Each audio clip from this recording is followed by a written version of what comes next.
खासदार सुप्रिया सुळे बोलतात. आपण थेट जाऊया.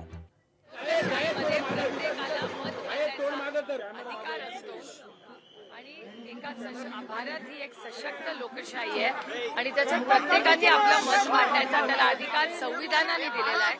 त्याच्यामुळे आपण सगळ्यांनी ऐकून घ्यायचा असतो आणि त्याच्यावर चर्चा होत असते समाजात. ट्विट नाही काय कुठला ट्विट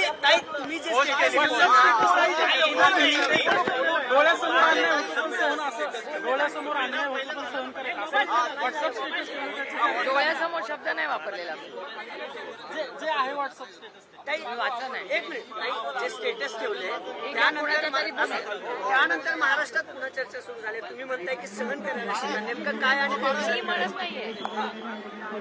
माझ्या आईने मला जो सल्ला दिला तो काल मला विमानात बसवल्यावर आठवला.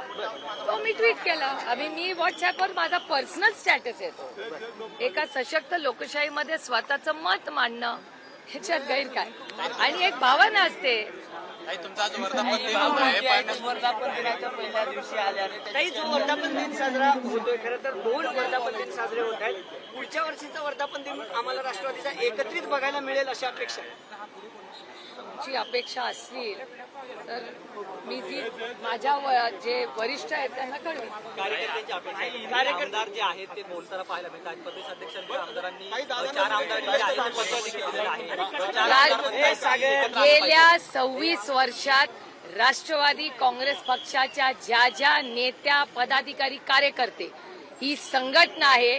ही संघटना आदरणीय पवार साहेबांच्या नेतृत्वाखाली गेले 26 वर्ष कार्यरत आहे. 26 वर्षात प्रत्येकाचं खूप मोठं योगदान आहे. दिस इज टीम वर्क. कोणी व्यक्ती एक सगळं करू शकत नाही. त्याच्यामुळे सगळ्यांचं खूप मोठं योगदान आहे. मोठं टीम वर्क आहे. आज मला आवर्जून कैलासवासी RR पाटलांची आठवण येते. अनेक असे लोक असतील जे पक्षाचे अध्यक्ष राहिले. या पक्षात आज ते आहेत नाहीयेत. मेरे लिए त्या गोष्टी आज काही काढायच्या नाहीत. प्रत्येकाचं योगदान आहे. त्याच्या कष्टाचा मान सन्मान झाला पाहिजे या मताची मी आहे. अनेकांची इच्छा अशीच आहे की 10 जूनला निर्णय होईल. म्हणजे 10 जूनला मोठी बातमी समोर येईल असं वाटत होतं. अनेकांची इच्छा आहे. कार्यकर्त्यांची इच्छा आहे. अनेक आमदारांनी इच्छा व्यक्त केली. साहेबांनी यापूर्वी सांगितलं की काही निर्णय घेतील याबाबत. कधी निर्णय घेतला किंवा काय निर्णय प्रक्रियेमध्ये नाही असं साहेब म्हणाले होते. मला असं वाटतं की ज्या काही भावना असतील त्या पक्षाच्या मीटिंग्समध्ये होत राहतात. त्यामुळे मी केलं तर 14-15 दिवस नाहीये. तुम्हाला माहिती आहे ऑपरेशन सिंदूरसाठी पहिलं ब्रीफिंगसाठी मी दिल्लीला गेले आणि तिथून सलग 11 दिवस मी देशाच्या बाहेर ऑपरेशन सिंदूरसाठी होते. परत आले 2 दिवस मतदारसंघात झालेल्या आपला जो पाऊस आला पुरासारखी परिस्थिती झाली त्याची सगळ्याची पाहणी करण्यात 2 दिवस गेले आणि कलेक्टरांकडे फॉलोअप. ते नाही झालं की सिलेक्ट कमिटी इन्कम टॅक्सचं बिल आणायचंय. कारण का ते 1 जुलैच्या आधी इन्कम टॅक्सचं बिल आलं नाही तर ते इम्प्लिमेंट होणार नाही. त्याच्यामुळे कालचा माझा पुरा दिवस गेला. मी काल रात्री उशिरा इन्कम टॅक्सचं बिल करून इथे आले. हा कार्यक्रम करून मी 5:15 वाजताच निघणार आहे कार्यक्रमातून.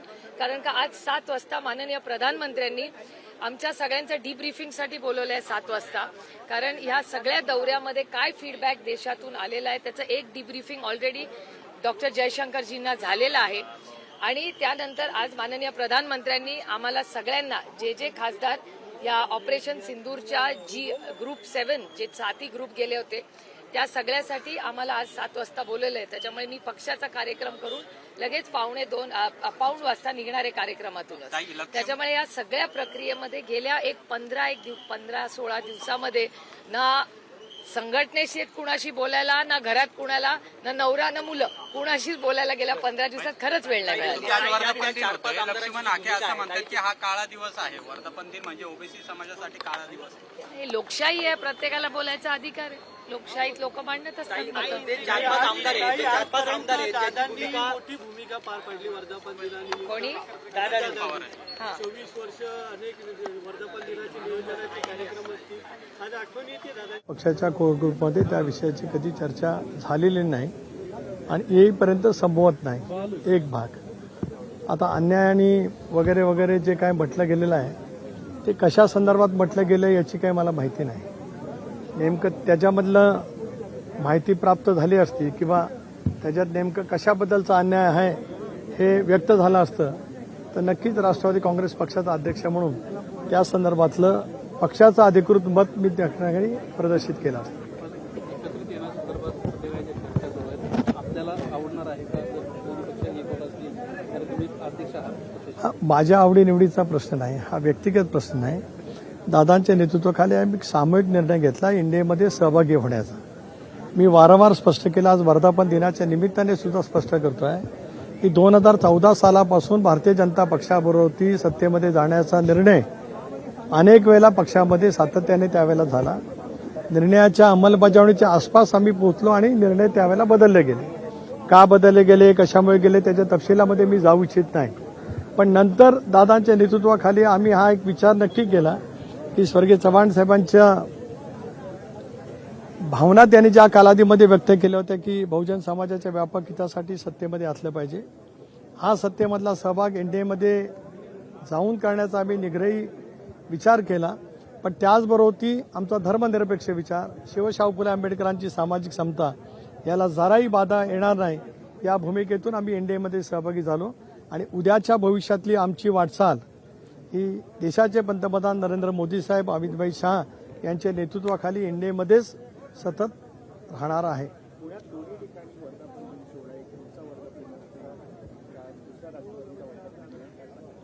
नाही, शेवटी प्रत्येक राजकीय पक्ष आपापला वर्धापन दिन साजरा करत असतो.